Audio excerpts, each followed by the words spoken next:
Well, I decided to cool my heels and have a cigarette. Not that I needed to cool my heels, I only went probably 8 miles to get to here. And while the park does close at sundown, it's kind of hard to define sundown because while it has set here, if you see the sun setting on the horizon and you elevate yourself 6 feet because the earth is round, you're able to see the sun peak again over the horizon. And if I was to head up there, it's obviously not sunset. So I'm going to call it at, not necessarily mean nautical twilight, but I'm going to call it at dusk. And then I'm going to vacate the park. But I guess I made this video almost as just motivation to get out there for myself. I guess one of those motivational phrases is sometimes it's not about the destination, but the journey. Although I wouldn't necessarily say that phrase is motivational as a ubiquitous phrase, because it really wouldn't apply to, say, getting a pizza, where the journey nor the destination is the prize, it is the pizza itself. But yeah, it was a good journey.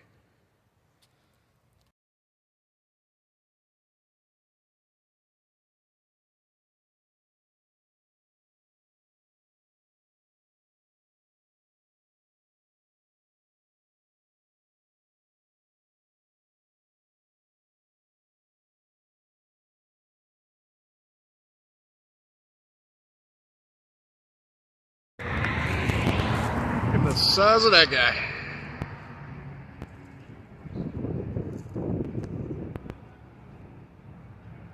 I think where there's one, there's more. There's another bit of fascination where this branch has grown through on this fence to this bridge. Couldn't tell you exactly how long that took, but I guess at one point in time it was thin enough to work its way in between, and then got choked out and decided to grow around. But it definitely seems like some road department has cut it back enough, but has continued to let it grow within the fence.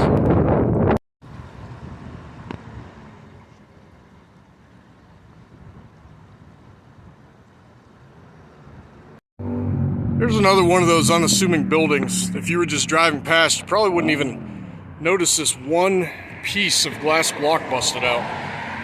And you wouldn't even stop to look, but when you're walking past and you look inside, you see that beauty there. Impala, I think. Yeah. Here's another thing you really wouldn't notice, especially if you were driving by at 35, because if you're approaching from this way, there's a bush here, and it's parallel with the road instead of maybe just slightly canted so that you'd be able to see it. But yeah, I mean, unless you're walking by, you wouldn't know that this was phase 2 of Ambassador's Park. This looks like a vacant lot. But there is a push. There's a push around here to turn vacant lots and dilapidated industrial areas into green spaces. And referring back to the dilapidated industrial areas, this is Crab Creek as viewed from the overpass of East Federal Street. This municipal spillway is probably not uppermost in my mind, but oft talked about and sometimes adventured, seldom forgotten. Currently there's a push to use federal funds. The reported $86 million, don't know where that stands right now, allocated for this area to do some improvement. The idea is to tear up all the concrete and return this back to a green space and potentially put in a bike trail or a walkway, and perhaps even increase kayak travel or canoe, what have you. Yeah, as creeks go, I'd say this is probably top 5 that pings when I think about them. Shit Creek being number 1. And I thought I'd document this approach to the downtown area, downtown Youngstown. with a view of the skyscrapers of Youngstown, as Bob Bailey refers to them.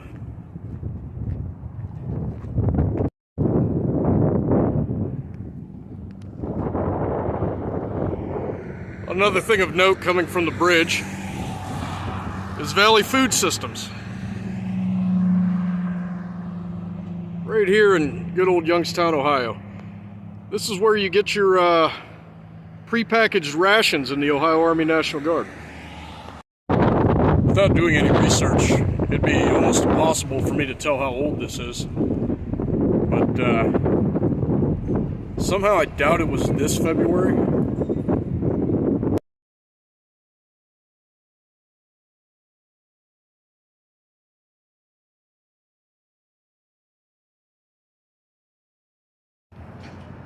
This is the standby building. I'll probably have to pull back to get a better shot of it.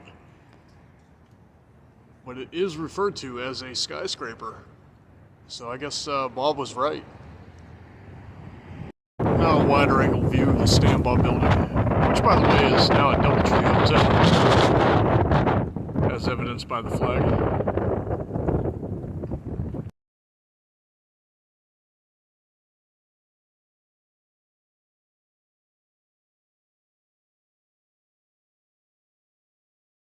And just across the street from it is the Union National Bank.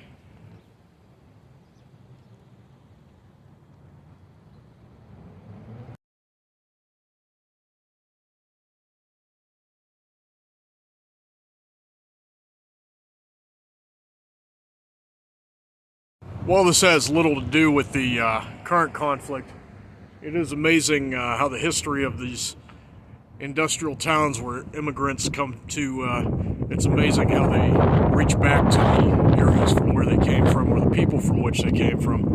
And while it's referred to as philanthropy, I guess at the end of the day you could call it mercenary gun running. I don't know. But yeah, little help from here going abroad kind of changed the world. And while I had previously documented a historic marker right about this area before the road was torn up and put back in, that was the site of the Warner Brothers' first motion picture theater here in good old Youngstown, Ohio. And not to be outdone by first, there's also this marker from Harry Burt of the Good Humor Company, and I'll get a better picture of that so you can see it. But long story short, you wouldn't be enjoying ice cream on a stick if it wasn't for Youngstown, Ohio. Or rather, Harry Burt.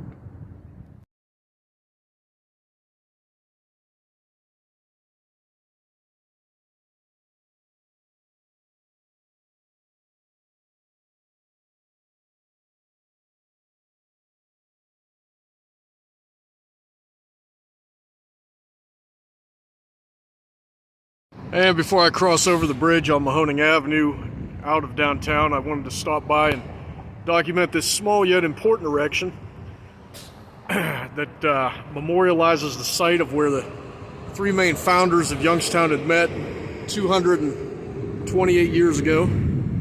This memorial was erected for the bicentennial, as evidenced by this placard here, on 4th of July, 1976. So beneath East Cohasset Hike and Bike Trail up here, and across the stream from Pioneer Pavilion on Trail 6,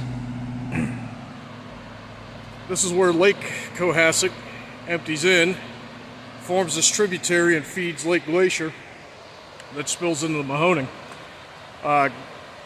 Cohasset, named after pretty much this area. I got a hippie up there.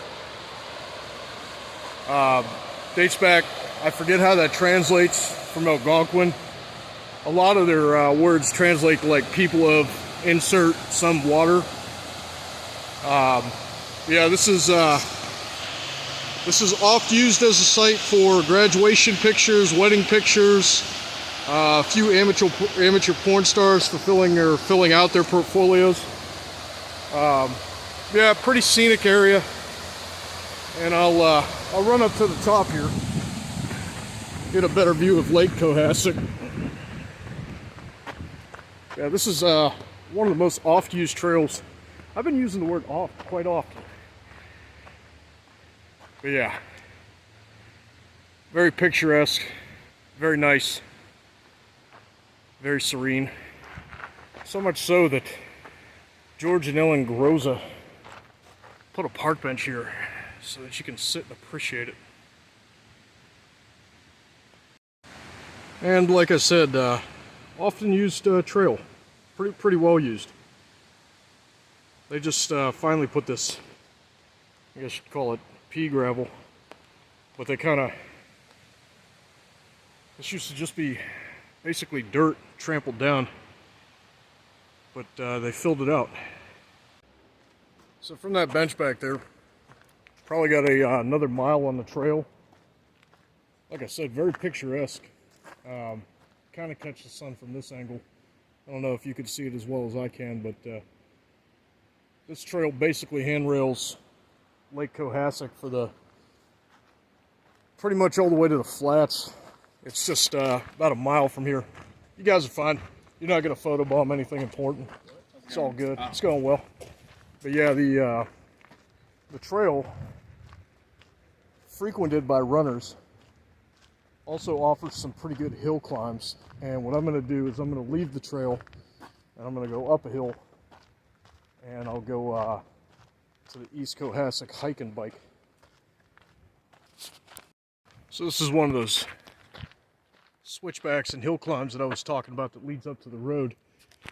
But before I depart the trail, I want to go off just a little bit, maybe not do too much damage to the fauna here, but I don't know if I've ever highlighted this before, but I'd like to mention it.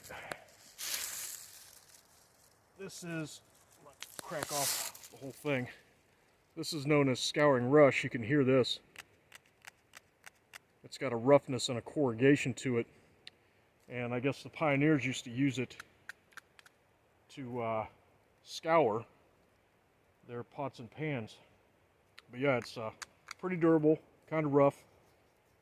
Can grow quite large compared to this, but if you were to segment it down the middle and unfold it, you would have more to work with.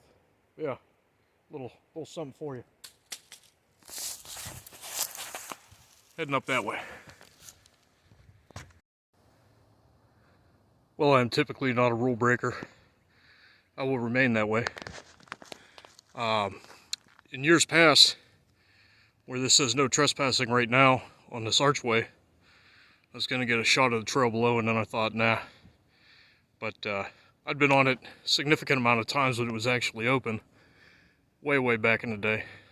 But it offers a really nice view of this gorge, carved out by millennia of water spilling through, and then that also feeds down in Lake Cohasset. And just up from where I was, this is East Cohasset, the hike and bike trail that I had mentioned. There's a high potential to see deer along this trail. Along with deer, one of the other most frequented animals you'll see are squirrels. That one was foraging. But you'll see squirrels of different speciations.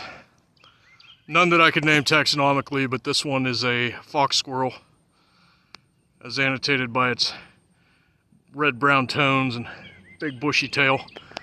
There are also black squirrel and red squirrel. Red squirrel you're going to see the least of, but at the end of this trail actually is where you'll see a lot of black squirrel. Well, I had mentioned it's likely to see deer on the trail here. You can see this one here, and another one there, grazing in the lawn and flower bed of people who live in the Idor neighborhood. The Idor neighborhood, I don't know if you can see this house, but it is hallmarked by these large mansions and homes that date back to a time where some of your most affluent families lived in this area.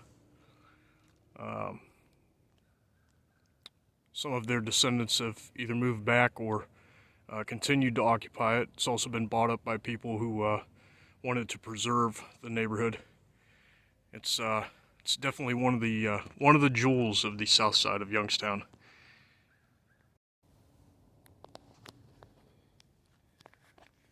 I didn't even record that.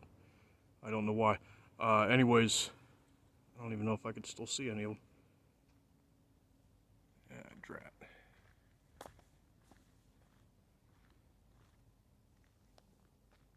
Yeah, the black squirrels I had mentioned, coming nearer to them. Unfortunately, the light in this camera are not cooperative with actually viewing them very well. But some of these, they actually look as if they're gray, not like gray squirrels you would see further south, like in Virginia, but almost like they're like a hybrid between the black squirrels, which are really black. It could also be seasonal. But yeah, it looks like they may have intermingled with the fox squirrels. That being said, I'm going to hit this switchback. Looks like somebody left a glove. You'll see gloves all over this trail. Some people, they'll tack them up, keys even, at the trailheads.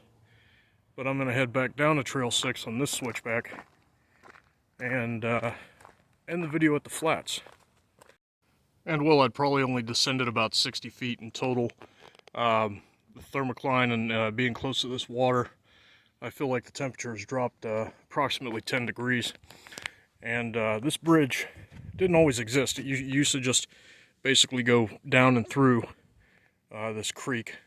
However, during rainy seasons or when it would swell, it was not crossable, hence the bridge. But for decades, from the time my brother and I had been, oh, I don't know, maybe 3 or 4 even, we used to come out to this very point, and we used to skip stones across this lake. Let me see if I can find a decent one. Yeah, that'll work, nice and flat. But we used to skip them, and I don't know if that was the tree, but I kind of remember it being more this way. Or maybe that point came out more. It seems like it's washed and built up this way a little bit over the years. It's actually a closer point with all this sediment washing out and building up. It's a closer point to that bank than it used to be. But we used to stand out there, and there was a crane quite often over here in these trees. And I swear that crane had probably been there. I think my old man even seen it. He said probably 20 years total. But we used to be able to skip these rocks all the way across. Obviously, I can't do it right now. But maybe with a little practice on the right stone, who knows. We'll see if this deer remains in place as I'm exiting the trail. Right now I'm only counting 3, but over there, beyond that hill where the amphitheater is, I've seen as many as 7 congregating. Don't see anybody on the riverside. Yeah, they are definitely overpopulated. That one looks like it's kind of mangy.